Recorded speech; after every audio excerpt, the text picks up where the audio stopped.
Welcome to the Midnight Entrepreneur. I'm your host, Easton Bennett, alongside my fellow co-host, Tyler Sinden. We are both entrepreneurs who are learning, growing, and building our own businesses, and our goal is to share our experiences and knowledge to help you grow and become a successful entrepreneur.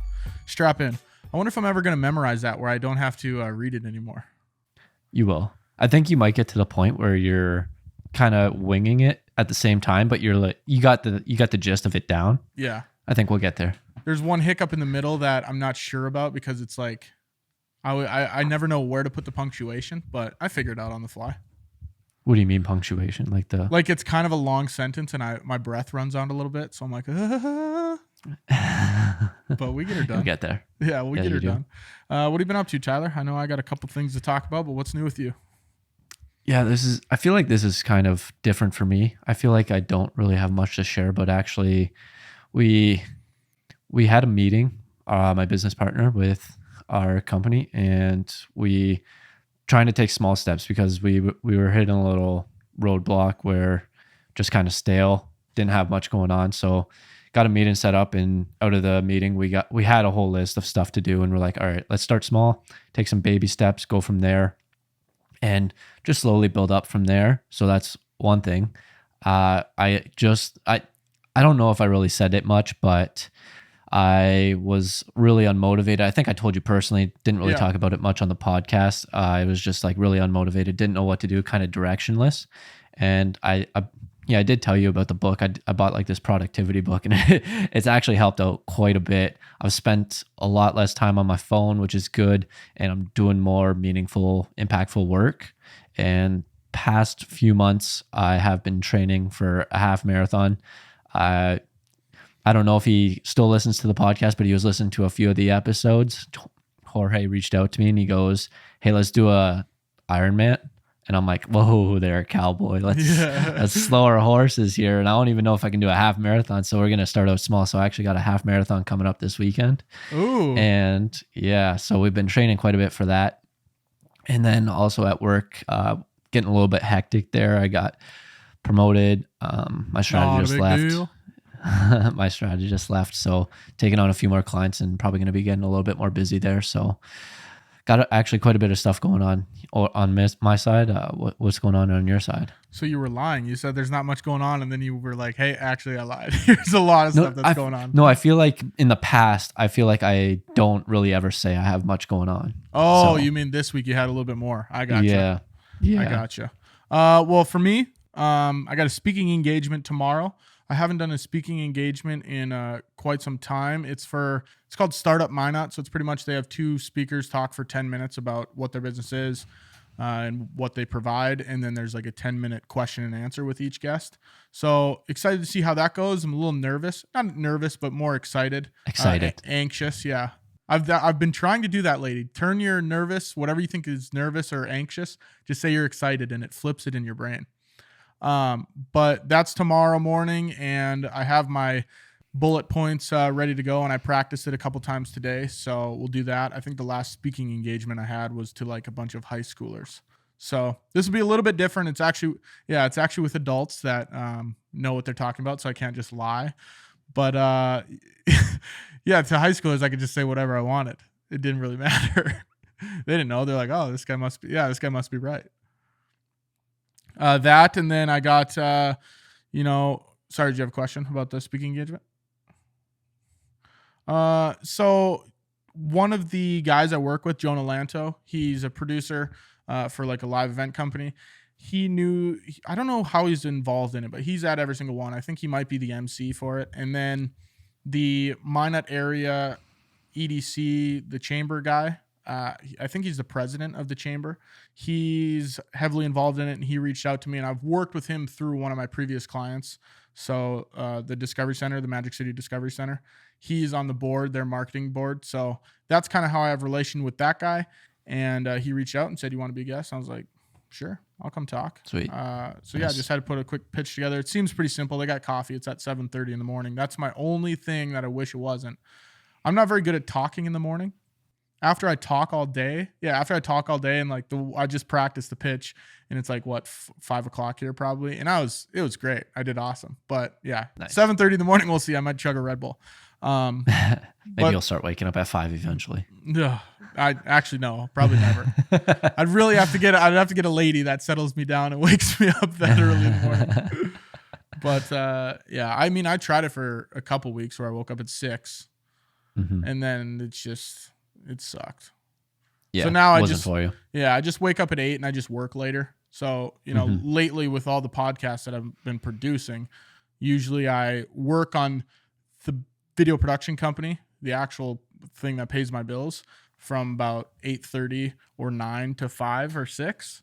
And then I'll Mhm. eat dinner, and then from about 7:30 or 8 to about 11 or 12 at night I work on other stuff. So, I mean, it really is the same as waking up early and getting stuff done. It's just I'm doing it at night instead of early in the morning.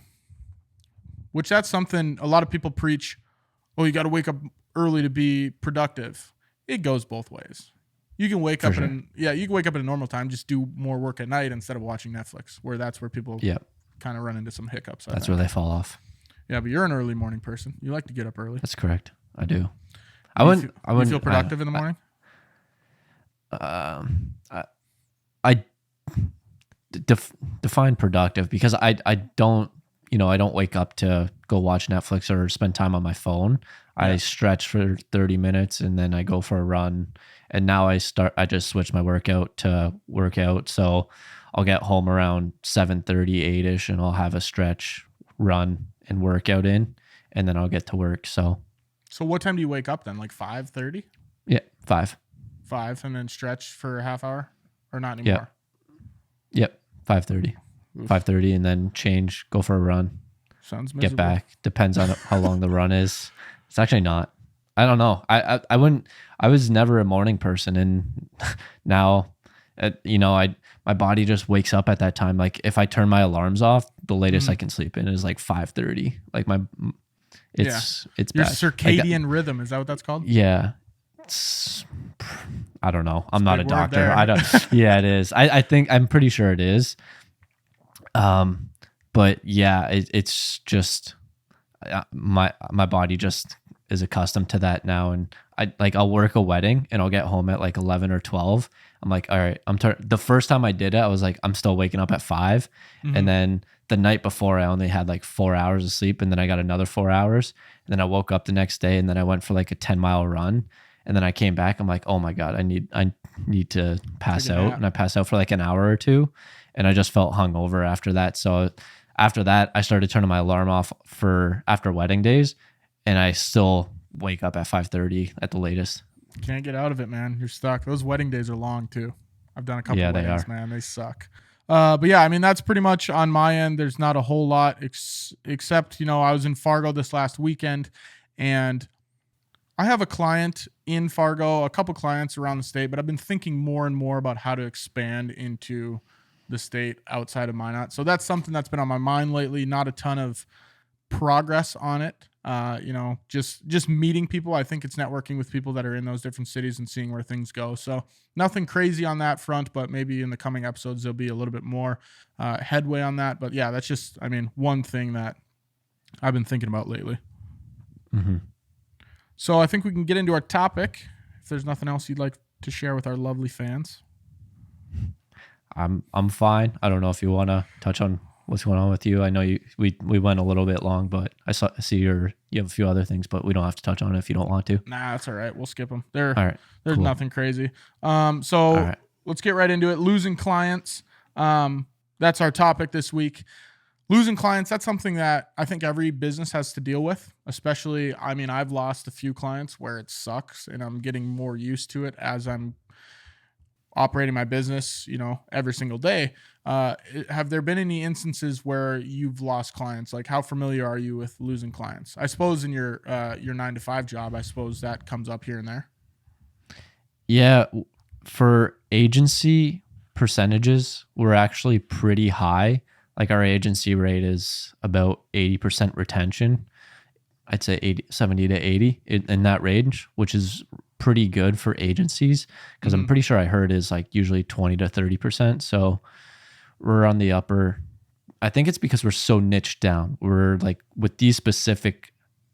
we work in this specific industry, whereas a lot of other marketing companies might work just generically, and what's the difference between what they know compared to a different marketing company? We have industry knowledge, so we're able to separate ourselves from marketing companies because they don't have all the knowledge within the industry that we have. So I think that's a big reason that we're able to retain clients so well. So, but there is definitely times when we do lose clients, unfortunately, and I think What niche are you yeah, guys in? What is your? it's remodeling and home building. Okay, gotcha. I think they're trying to just go remodeling, but yeah. Yeah. So how close to you are? Well, I suppose you're pretty close to clients. You work with the clients, correct? Yeah, we have monthly calls with them. They are trying to kick out new Kick out old contracts. clients. Kick out old clients. Get out of here. Yeah, they're because they might be because there's a lot of clients that are still on really old contracts, and we've created new contracts to try and help agency and help them out at the same time and help serve them more. Okay. And these contracts are better serving for that. So if there's still a client that we have that's maybe like 2+ years old and they're still on the old retainers and they're not paying what our minimums are, Yeah. it's like, okay, you gotta either bump up or We can't grandfather you in anymore. Is pretty much the yeah, pretty much. But Yeah, there's a so- point in business where you got to do that. I've had to do that with some of my first clients that I ever had. Obviously, they were pretty cheap compared to what I charge now, and I've had to have that conversation where it's like, hey, I appreciate your loyalty and working with me through all of this, but our rates are going up a little bit, and I still don't even push them to the full. If it was a brand new client to come to me, I still give them a little bit of a discount, even if it's just a little bit, just for staying with me for so long. It's like, hey, I'll cut some of these unnecessary fees that I might throw on there. Yeah, I feel like that might help with lifetime value. I'm not sure if you try and calculate that much within your business, but I feel like a lot of companies do look at lifetime value and see how they can increase that as much as possible. I know that's really big with the e-com businesses in the e-com world, is trying to have as high or lifetime value as possible. And I always think about with Amazon, I'm like, geez, their lifetime value with people, it's probably insane because it's like you got Amazon Prime and then you're constantly buying. It's like, I was just thinking about that like last week or a couple weeks ago. I was like, jeez. That's probably my favorite acronym. When I started my clothing apparel company in high school, rest in peace, plug hockey. But when I started that, I was like, I need to figure out the LTV of these people, the lifetime value. I didn't know how to calculate it, but yeah, I mean, it's pretty big in retail. I haven't done much thought process on it video wise. I feel like it's something more down the road when you have a team in place. But for now, I'm just trying to make sure all my clients are happy with what they're getting. Yeah, and I feel like it might be more so if you have more sources of revenue coming in. So you can say you have one client and you currently only offer video services. So it's tough to, you can still calculate lifetime value, but it's maybe like they come here and there, but maybe you have like 5 other revenue sources that they could buy from. And then it's like trying to get them on there as well. Yeah, no, I agree. Maybe that is something I should look at, lifetime value. And then I'd maybe see that my clients, it's like, okay, you're not worth a lot and you keep leaving. Maybe I'm doing something wrong here. Yeah, maybe it'll open your eyes to something that you're not seeing. Oh, exactly. Maybe I don't want my eyes to be open. Keeping them closed. Yeah. So getting into some of the specific, just to give some examples, because I know one thing in the podcast, we didn't want to speak like we know more than we should. We want to just talk about our own experiences. So I think we're going to dive into a little bit of the instances that we've went through on losing clients and how we've dealt with that. And hopefully that can help you in your business. But Tyler, without giving any name specifics, I'm not going to say who my clients are or anything, but have you had a specific, well, I know you've had one recently that I don't know if you've had to deal with it, but it does fall in this realm. So do you want to dive into that a little bit? Yeah, for sure. It was just starting out, and I'm not sure if I touched on it at the start, but it was just reaching out to all these real estate agents and offering a free video because I didn't really have that portfolio behind me and being like, this is my work, this is what I can do. So I was just basically saying, hey, let me do a free video for you. Let me show you what I can do. And then I got in touch with a realtor, and We had quite a few, I guess you could call them interviews, and they wanted an in-house person to do basically all their marketing. And they were a bit busy over the summer, and that's when we were talking. And then they're like, okay, when it hits like September, we'll contact you. So I waited till September. They contacted me, and then they're like, we got a house, love to see what you can do.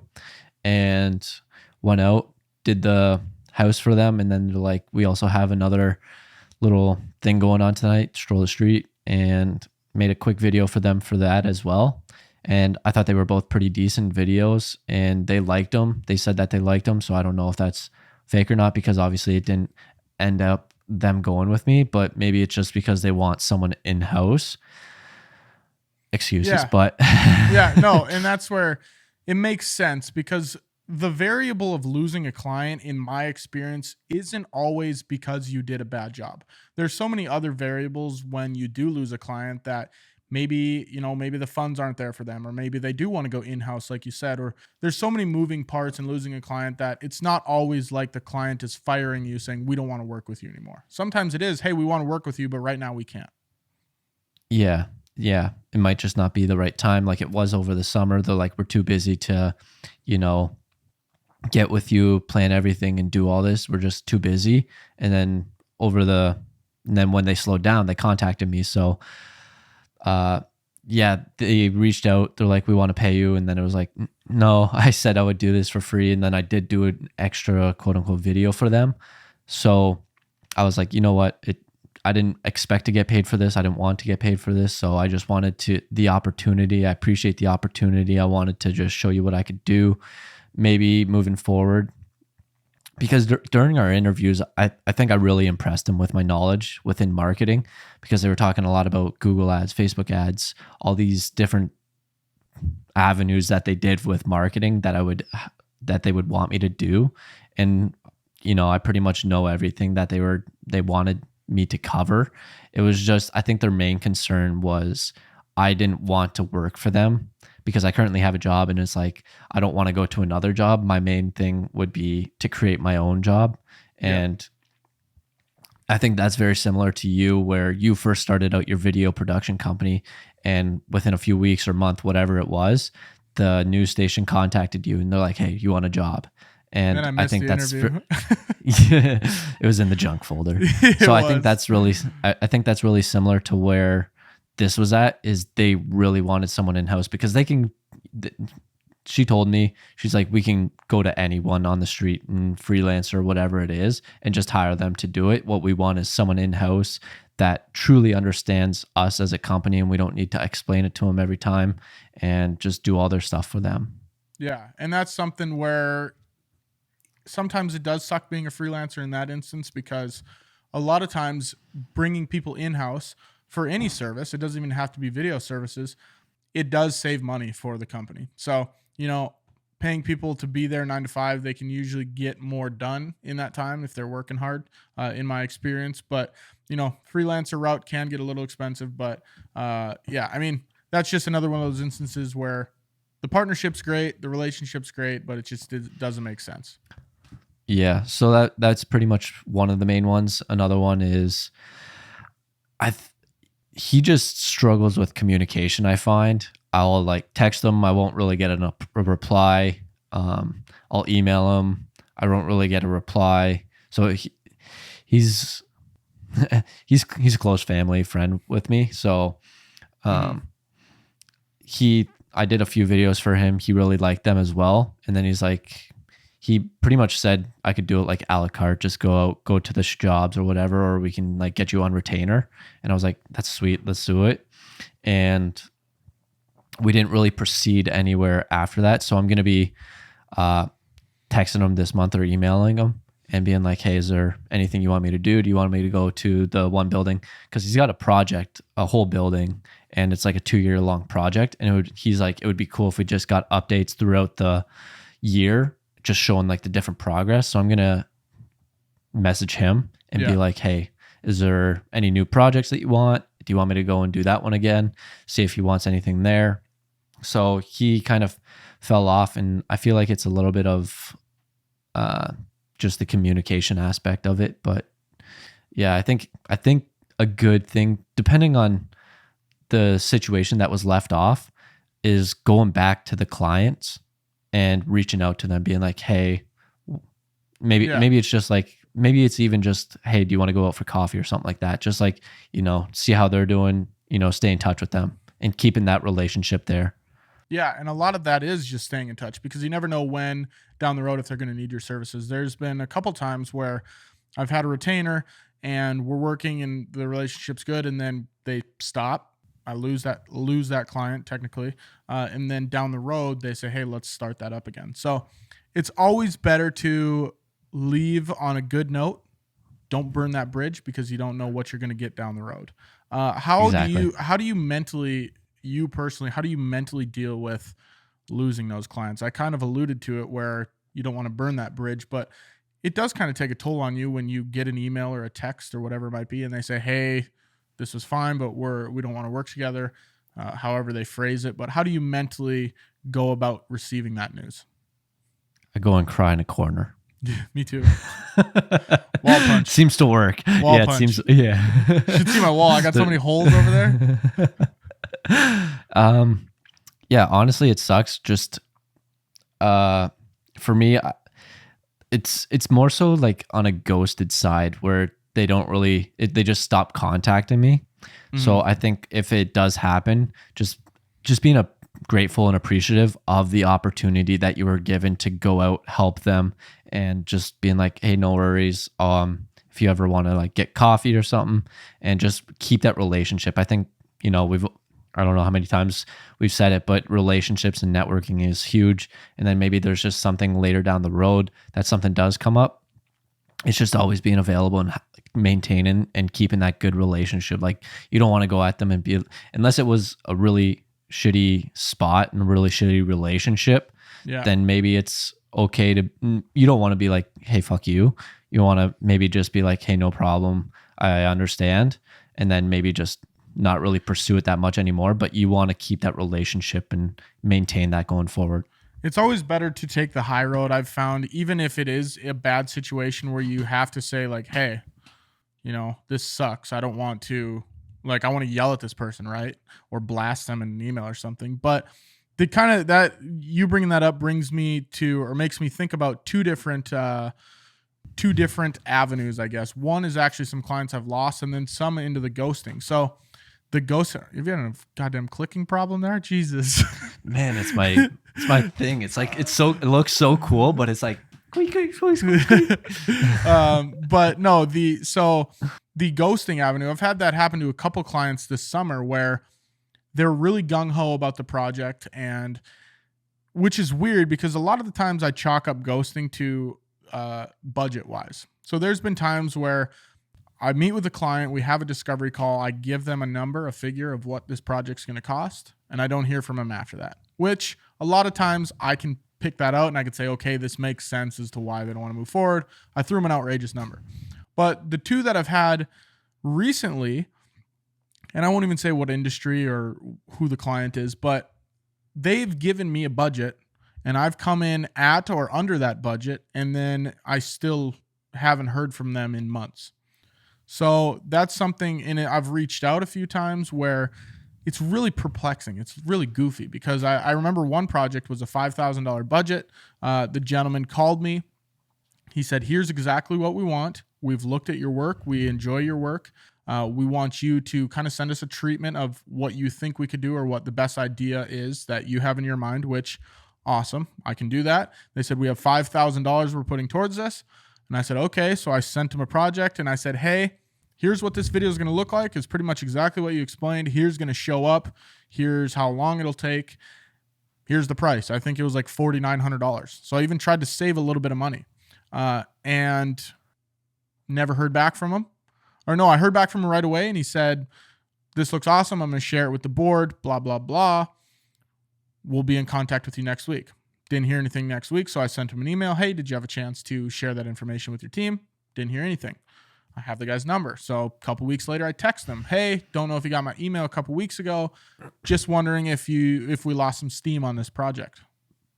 No answer again. So then a couple weeks after that, and I said, "Hey, it's probably Last time I'll reach out, whatever. I just wanted to see if there's anything, if we're making any progress on this project. Didn't hear from him. So I was like, okay, that's really weird because you gave me a number. You said you want to work together. And it's almost like they cherry pick, like, hey, this is the company we want to work with. And then the same thing happened for another company. And both of these companies were actually not in the city where I live, which is funny enough. And pretty much the same thing, like, hey, we want to move forward with this. Here's what we have. Here's the idea. With that one, I gave them 3 different treatments, proposals. And I said, hey, here's the low cost one. Here's the middle cost. Here's the high end one. And I think they're like, okay, we'll go with the middle one. I said, cool, let's get this ready to go. Ghosted, gone. So those are really perplexing to me, where it's like, hey, you want to work together. You've expressed that, and you've given me how much money we have to play with. And then they just fall off the face of the earth. Yeah, that is pretty odd. I feel like they would at least give you enough respect to be like, hey, sorry, we decided to go with X, or give you at least hey, a we're reason. not doing the project or anything. Yeah. You know what I mean? And I always find that I understand in business that clients, they're doing it for their own benefit. If you tell me, hey, we don't have enough money to do that, sure. If you tell me, hey, we really like your work, but we're going with company B instead, that's fine. Or if you say, hey, we're going to push this back 4 months, awesome. I'd rather a client be honest and just tell me the reasoning for what's happening on their side of things. That makes it less thought process on my end of, hey, what's going on? Not that I think about it a ton. It doesn't keep me up at night. It doesn't keep me up at night. Don't but lie. why do you think I have all those holes in the wall? It doesn't keep me up at night, but it just makes me wonder, like, it's really goofy. And I've had clients where they tell me, like, hey, it's outside of our budget right now, but we're going to work on getting it together so we can do it in the future. Which I'd rather them tell me that than be like, never talk to you again. See you later. Yeah, I feel like at the same time, they could just be getting busy and they just don't have time, and they just don't even end up doing it. Maybe maybe in a year they'll come back and be like, hey, sorry, we ghosted you. Yeah, which would be fine. Is this still the proposal? There was one thing I was talking to my sister. Yeah, they're like, is this good? I'm like, no, it's an extra $5,000 now. But I was talking to my sister, and she was looking for an internship, and she had emailed someone and they had no response. And she was asking me my advice on it, saying, why don't people respond? I said, that's sometimes just how the business industry goes. Sometimes people just don't answer. And then she's like, are you one of those people? Do you not answer people? I was like, I try to answer people, but there's times I forget to answer emails. And then I have to go back and be like, I opened this and I totally passed over it, and here it is. So that is something you have to deal with. But that's one thing about business. You know, you're going to have clients like that. Not every single client is going to be your favorite client. So you kind of just have to deal with that. Yeah, and not every client's gonna live in their email inbox, waiting for a reply or whatever, just so they can, reach back to you or answer your emails. They should. They should wait on me. Yeah, they should. But yeah, I mean, I don't get why they wouldn't. Yeah, I've been asking them. I keep sending them emails saying, why aren't you waiting for me to reply? It is nice when you get a client, though, that's super good at communicating. Those are literally my favorite. And they communicate like they're real people instead of, dear Mr. Bennett, we would like to just text me and say, yo, what's up? We're going to go with you. Send us over the contract. To whom this may concern. Yeah. It's like, to me, it concerns me, actually, believe it or not. You're sending it to me. But that kind of pivots a little bit into my second avenue I wanted to talk about, and that's losing clients that you already have and that are paying you money. And we've talked about this before and when we were going to talk about this. And I guess episode 7 is when we're going to talk about Here this it is. episode. But we've been waiting. There was about an 11-minute span where I lost $70,000 in effective money. So technically it wasn't just taken from me, but if you look at it as, I don't even know what the term would be, perceived value of what you expect. You know what I mean? I'm sure there's a term for it of something. Forecasted revenue. Yeah. And that's something where you think about, you don't count your money or revenue until it's in your bank or till contracts are signed and all that kind of stuff. But these were pretty locked in, I had assumed at the time. And, it was 2 emails. I got 2 emails that were like 11 minutes apart. One saying, hey, we're going to move on from our contract we have currently. Thanks so much for working together. And then the other one was, hey, kind of the same gist. We're going to go with our internal team. Appreciate you putting this together for us. And I tell you what, when you lose that kind of money, when it's at stakes like that, obviously it wasn't $70,000 in 11 minutes, but over the course of however many months it would have been, you that's kind of gut wrenching a little bit. I remember texting you right away, and I was like, "Sweet." I was like, "That was awesome." What do I do now? Yeah, so that's kind of where I was like, okay, really, I had to figure out a response for that. Those when people fire you, I guess you can call it a firing, but or move on from a contract. Those, if they don't give you the reason for ending it, those are hard to be like, hey, why? But you can cherry pick in there a little bit, saying, hey, Yeah. what's the reasoning? Some people give you the reason, Yeah. but I feel those like are, your mind might race a little bit and assume the worst or just, start playing different scenarios. What was going through your mind? 100% my mind was, hey, I must be a bad videographer. I must run a bad company, and that's why they don't want to go with me. Obviously, I've talked to these clients now, this being in the past. I've talked to them now and figured out the reasoning for it, and really it had nothing to do on my end. One of them was it wasn't the guy's decision. It was obviously the owner of the company's decision, and I never had contact with that gentleman. So I can't. That's not that that you have to make decisions for your own company, and that's the decision they went with. So that's totally fine. But it's not like, hey, we're going with a different company. He just decided we're going to do it with our own team. So whatever, Yeah. awesome. And then the other one, my thoughts were racing, and I was like, oh my gosh, they must not like working together. This, and all these things are running through your head. And then you end up talking to the client, and you find out that really it just has nothing to do with you. It's just there are different variables, like I said earlier in the show, in the podcast. There are different variables that you don't see being an outside vendor. And once they explain those to you, it really does make sense. So on those instances, I could have sent a message back saying, go to hell. This sucks. Why? How could you ever do this to me? But it's better to keep that line of communication open for future projects and future work. Even if it doesn't lead to anything, having that opportunity there is better than burning that bridge, because you never know how many bridges one bridge is going to ruin. Does that make sense? If you burn one, you might burn 10. Yeah, for sure. I think at the same time too, if you maintain that relationship and that connection, they might refer you to other people. They're like, oh, we were going to go with this guy, or maybe the one client that you were working with, they're like, this guy does great work, and they just refer you to someone else. So I think just you maintain that relationship. You ended up going out to coffee or whatever with one of them, and you kept that relationship strong and left on a good note. And if, anything in the future ever does come up, they're probably going to come back to you, or maybe some opportunity comes up where someone's looking for a videographer, like, And they got throw the guy. my hat in the ring. Yep. Yeah. Exactly. And that's where relationships are so important, because you never know. These people have been in business for a while. Their friends, their business friends need video work, and you want to be the guy they're saying their name. Even if you are upset with that client, which I'm not, I want to put that on the record. But even if that does come up, you want to be able to be that name that people need moving forward. Another thing that I was thinking about, when you lose clients, when we were prepping for the show, there's so many clients out there that there's so much money to be made. One client is not going to ruin your business. If you're relying your whole business on one client, then that's an internal problem you need to look at. So a lot of people underestimate the amount of money that can be made.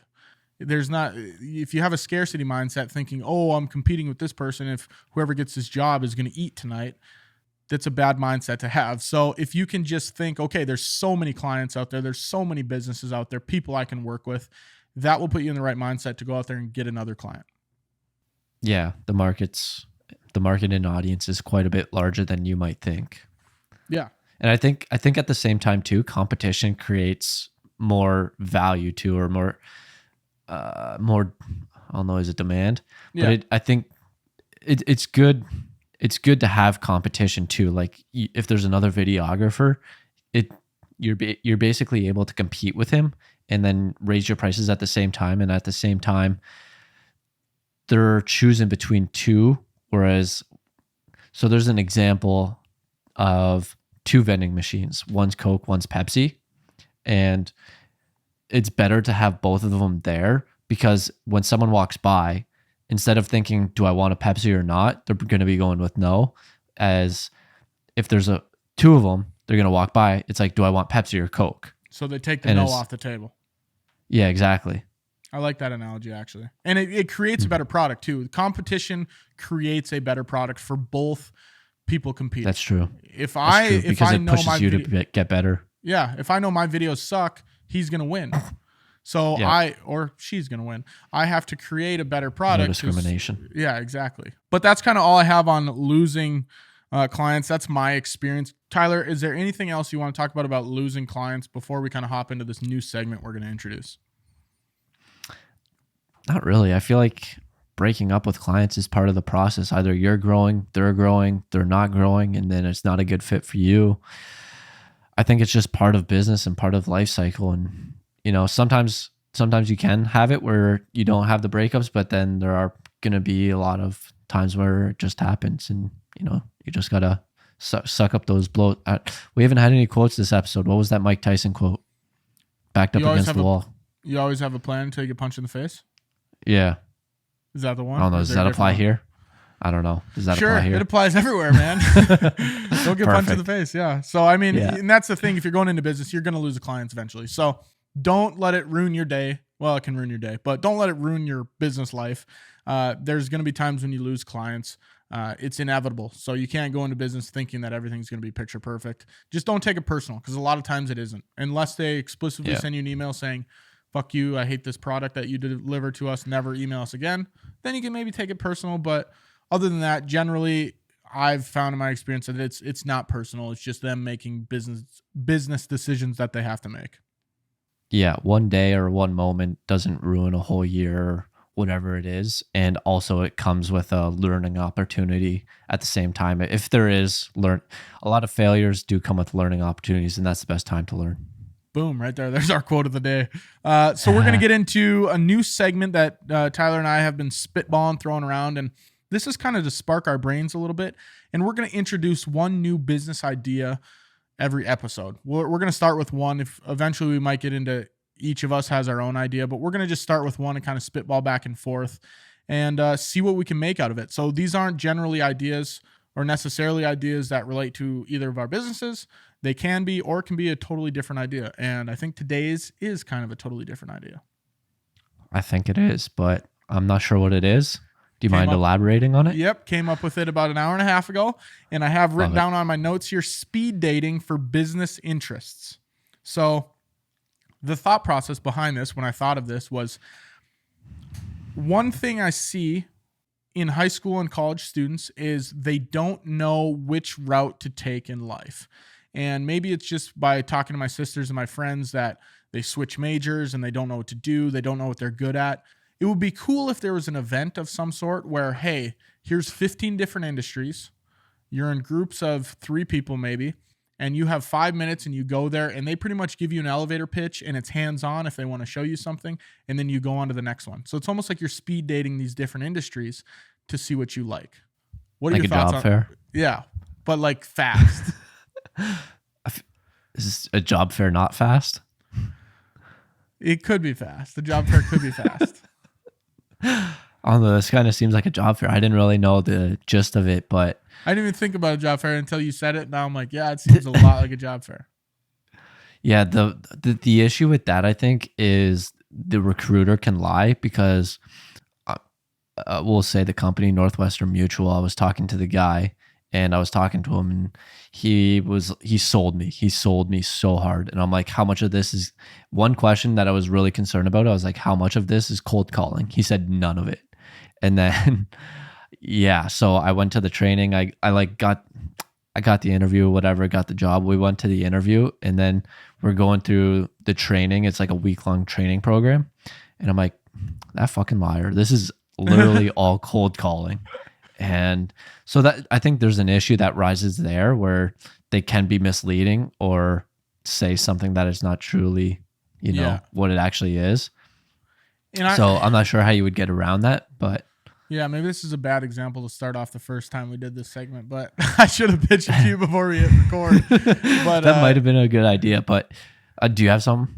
Well, I was just going to say, it's because the thought process behind it is getting people to figure out what they like. Where job fairs are boring to me.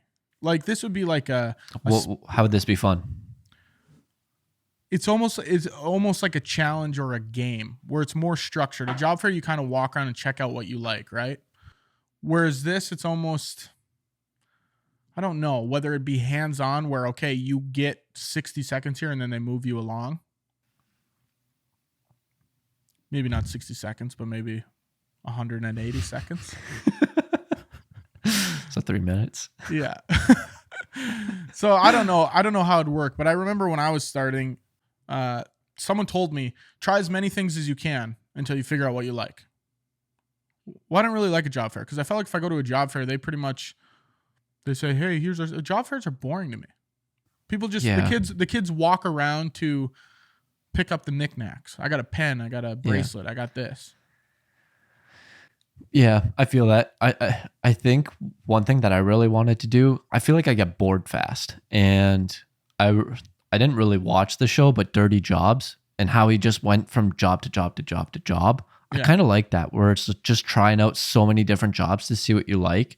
And I think there's a lot of jobs that you can do that, where, you know, you don't need all this background where you have to go to school. Like a lot of jobs say you need this info or you need, you know, a finance degree or whatever, but you could literally learn it like a week or two on the job and, you know, pick it up like anyone else.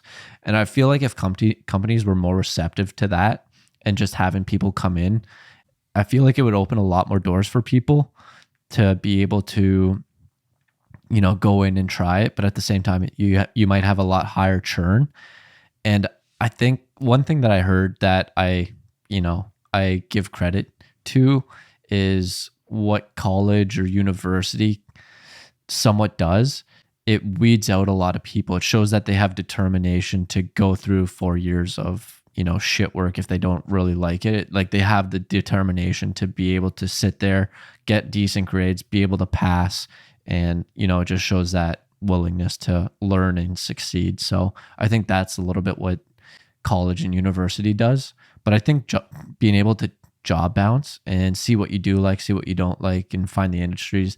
But I feel like there's a huge pressure on people coming out of high school that they have to go to college or university. And that happened with me where someone got forced to go to school because I'm not going to get a good job if I don't go to school. And I really wanted to prove that wrong. And I wasn't able to, unfortunately, because at the time I was just like a lazy piece of shit. And I just, you know, it's true. It's just how it was. So you turn that 180, you flip that coin. Yeah, I did. You said I don't know where I was going with that. Yeah, I 5. Don't get that wrong. I was thinking while you're speaking there, if we could pivot this business idea to turn it into challenges, and maybe it's something where it teaches people how to be problem solvers. So maybe there's 10 booths. You know, you have one person go Fix to this every issue. booth, and it's pretty much like, hey, you have 3 minutes, and maybe one of them is a flight school of some sort or something with planes, and you have to hop in the seat and you have to quickly figure out how to fly the plane. I don't know, something like that. That's a little drastic, but that. And then maybe there's another one where, you know, it's for a fire department, and there's a fake fire, and there's a simulator where you have to put out the fire. Something where it's quick and you have to get actually might need a little bit more in than it. 3 minutes. Yeah, and maybe that's something where fire. those are 2 examples that are at the top of my head. But something where because the part of the job fairs that I like are when they put you in the situation, in the scenario. So even something that would happen on the job. Correct. So even maybe there's a military one. I know the National Guard is at a lot of these job fairs. Maybe they simulate something where you actually have to get in the back of a Humvee and hold a fake rifle, and then you get bombarded with whatever. You get bombarded by enemy soldiers, right? So making these hyper realistic environments that you're going to be in. And maybe for filmmaking, you walk into a room, maybe it's this big event center where there's 10 rooms and every room is a different thing. You walk into this room and boom, you're on a movie set. You now have to be the director. Direct these people and, you know. And you have to work. You have to work with the producers. You have to work with the director of photography. You have to work with the talent, and then you kind of put yourself in. I like that scenario more. See, we're working this out, throwing them into Yes, throwing them enough into the fire where it's, hey, you're a part of this. I know you know nothing about this job, nothing about this profession, but now you're in. You have 5 minutes to do the best work you can. Okay. We're getting somewhere. This is a lot better than the job fair idea you originally had. Hey, this is why this segment, this is why we have this segment. We got to work through these ideas. Yeah. You know what would be cool if we keep doing this and then we end up hearing people that come up with these that actually pursue, like, maybe someone doesn't do the job fair, but they do what we're branching out to. Maybe like future ideas too. It's not a job fair, okay? It's a career fair. Careers in 5, we'll call future fair. Careers in 5. Yeah. But yeah, no, that would be cool if people actually started doing these ideas, or maybe we're doing the ideas. Maybe it turns into some incubator where we have people come and pitch us business ideas, kind of like, I don't know, Shark Tank. Will be the next, what is it, like Y2K, Y2 Combinator or something like that. Yeah, Y2. I forget the name. Something like that. Y2 Combinator. Y2, yeah, something like that. Y2K is not it. The year 2000. We'll start investing in businesses and creating businesses. That would be sweet. Hey, I'm kind of liking this idea we've come up with here with the throwing people in this live set. Mainly, I want to just throw random kids into a film set. Yeah, I do like see how they do. Yeah, and then do another one where it's pool maintenance. So clean this pool with the mom watching. Yeah. No, so on the topic of that, with you like directing, I'm pretty sure I told you this, where the video that I created with the real estate agent, it was a lot of directing and I wasn't really used to it. And I'm just like, I'm sorry. And I kept apologizing nonstop because I'm like directing them and then they weren't used to my style. Before it was one continuous shot and it's like, here's what it's going to be. You guys are just all going to go. It's going to be one shot. Whereas with me, it was like clips. And it was like, okay, you're just going to do this and that's it. And they just kind of went as they usually would, as it's going to be one shot. And then they would keep going. And I'm like, sorry, you can stop. It's just going to be one shot. So it'd be like a lot of pressure doing that directing where it's like directing everyone. This is what you got to do and telling them everything. That's something I did in the beginning too. I would apologize for I felt like every time I'd show up on set, so if I'm like, hey, I got an 8-hour day or I got a 4-hour day, I would want to rush because I felt like I was stepping on people's toes. If I had to set something up and it took me a half hour to set up, I'd set it up decently for 15 minutes and be like, oh, it's good enough. These people are waiting for me. It's like, no, they're paying me. That's what I was feeling too. Yeah, I'm going to do it so I get the best product. That's something I ran into when I was starting my business too. I'm just going to take my time, do the things the right way. I don't care if anyone has to wait an extra 10 minutes. It's going to look good. They'll forget about it in a day. They might be pissed at me at that point, but I'm here. I told you how much time it's going to take. It's not on me. So yeah, that's something definitely I've experienced. Yeah, one of the persons looked pretty like irritated and it just kept getting on me, and I was like, okay, I gotta get going. I gotta go fast, and I was just trying to go through it as fast as possible. And I think we had a limited time too. I think we only had about 45 minutes or so, 30 to 45. And, it was pretty fast with everything. So I was like running around doing everything, and I was just trying to get as many shots as possible. And I think I did decent for the time given and being my first time. So, and it really depends on your scenario. If you're time limited, you kind of do have to move fast like that. But I always like to say, another quote for the podcast, we love doing these: slow is smooth and smooth is fast. That's the quote of the day. I like it. Sweet. There it is. Perfect. So, I like it. But yeah, I mean, that's kind of the end of our business segment. That's kind of cool. I like this, that we're throwing this in here because it kind of makes our brain turn a little bit. Yeah, I do like it. We went from a job fair to a to careers in 5. I love it. It's great ideas. Cool. All right, Tyler. Looking forward to that segment. Me too, honestly. Now we're going to have to brainstorm for next week, which we're filming tomorrow. Yeah, we'll come a little bit more prepared. So it's, yeah. You got anything else before I wrap the show? Wrap it up. Okay. I don't. Do we have that? Oh yeah, we do. Okay. Cool. I was just checking the outro here. That's episode 7 of The Midnight Entrepreneur. If you have any questions you'd like us to cover or answer, you can email us at themidnightentrepreneur@gmail.com. If you found value in this content or found this entertaining, share this with a friend or post it on your story. If you really enjoyed the show, we'd love a rating and a review on wherever you're listening. Talk to you guys next week for another episode of The Midnight Entrepreneur.